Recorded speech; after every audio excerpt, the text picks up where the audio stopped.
ஹாய்ங்க. எல்லோரும் என்ன பண்ணுறீங்க? நீங்கள் சமைச்சிட்டிங்களா? நான் நைட்டு என்ன சமைக்கிறேன்னு பார்க்கலாம் வாங்க. நான் அரிசி பருப்பு போடுறேங்க. இதில் 2 டைப்பாக பண்ணலாங்க. நான் இப்போ செய்கிறது எப்படின்னு பாருங்கள். வாங்க வீடியோக்குள்ளே போகலாம். பாத்திரம் சூடாயிடுச்சுங்க.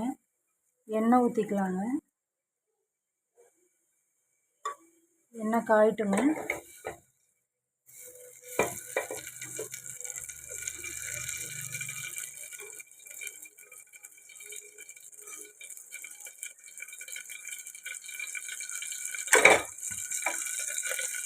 எண்ணெய் காய்ஞ்சிருச்சுங்க.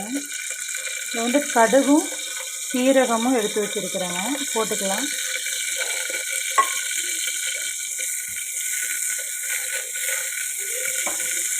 இப்போ எங்கள் வீட்டில் நைட்டு அரிசி பருப்புங்க. நீங்கள் என்ன செய்கிறீங்கன்னு கமெண்டில் சொல்லுங்கள். ப்ளீஸுங்க, வீடியோ பார்க்குறவங்க கொஞ்சம் லைக் பண்ணுங்கள், சப்ஸ்கிரைப் பண்ணுங்கள்,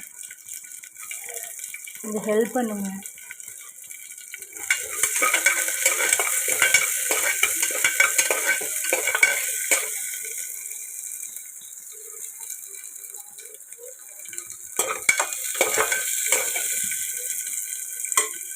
இப்போது இது என்னன்னு பார்த்தீங்கன்னா, மதியம் வச்ச ரசங்க. இந்த அரிசி பருப்பு ஸ்டைலில் இந்த ரசம் ஊற்றி வச்சா என் பொண்ணுக்கு ரொம்ப பிடிக்குங்க. நீங்களும் ஒரு டைம் செஞ்சு பாருங்கள். இப்போ தக்காளி போட்டாச்சுங்க.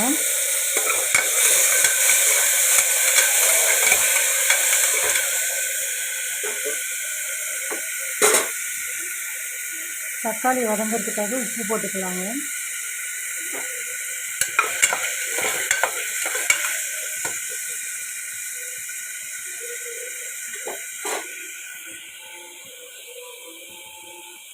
ரசம் மிச்சமாயிடுச்சுன்னா நீங்கள் ஒரு டைம் இந்த மாதிரி ட்ரை பண்ணி பாருங்கள், ரொம்ப நல்லாயிருக்கும்.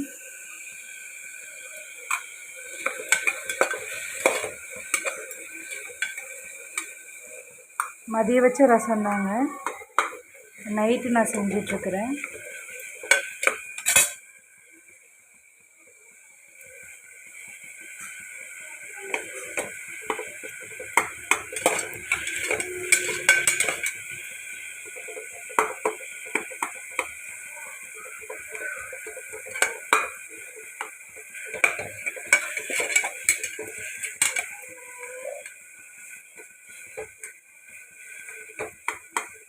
தக்காளி வதங்கினதும் நான் ஒரு 2 கிளாஸ் அரிசி எடுத்து வச்சுருக்குறேங்க. ஒரு பங்குக்கு 2 பங்கு தண்ணி சேர்ப்போம் இல்லைங்க, ரசமும் அப்படி தான் சேர்த்துக்கணும். ரசம் 1 கப்புனா தண்ணி 1 கப்பு அப்படி சேர்த்துக்கோங்க. ரசம் ஊற்றியாச்சுங்க. நான் அரிசியும் பருப்பும் கழுவி தண்ணி அளந்து இந்த பாத்திரத்தில் வச்சுருக்குறேங்க. இதையும் நம்ம சேர்த்துக்கலாங்க.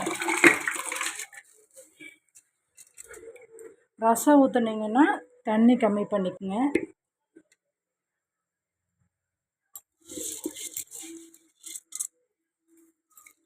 இன்னொரு டைப்பு அரிசி பருப்பு செய்யலாங்க.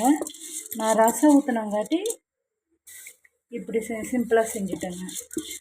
பார்க்க தாங்க சிம்பிளாக இருக்கும், ஆனால் சாப்பிட டேஸ்ட்டாக இருக்கும். ஒரு டைம் ட்ரை பண்ணி பாருங்கள்.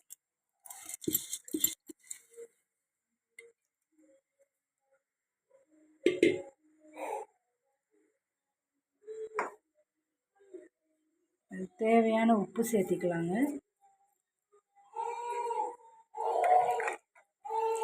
வேறு எதுவுமே இதுக்கு தேவையில்லைங்க.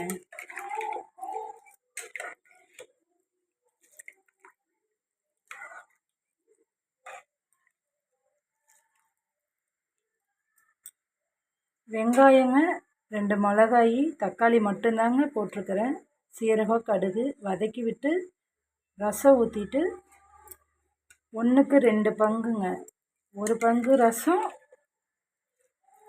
அந்த தண்ணிக்கு பதிலாக ரசமும் கணக்கு வச்சுக்கணுங்க. ரசத்தை ஊற்றி தண்ணியை 2 பங்கு வச்சிடாதீங்க. சில பேருக்கு தெரிஞ்சிருக்கும், தெரியாதவங்களுக்கு சொல்கிறேங்க. உப்பு செக் பண்ணிக்கலாங்க.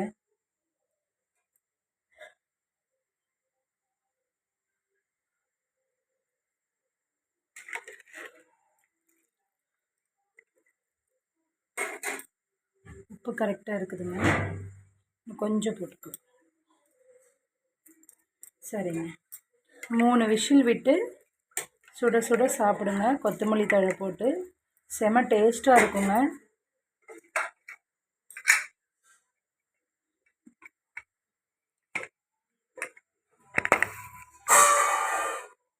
சரிங்க. இப்போ 3 விசில் வரட்டுங்க.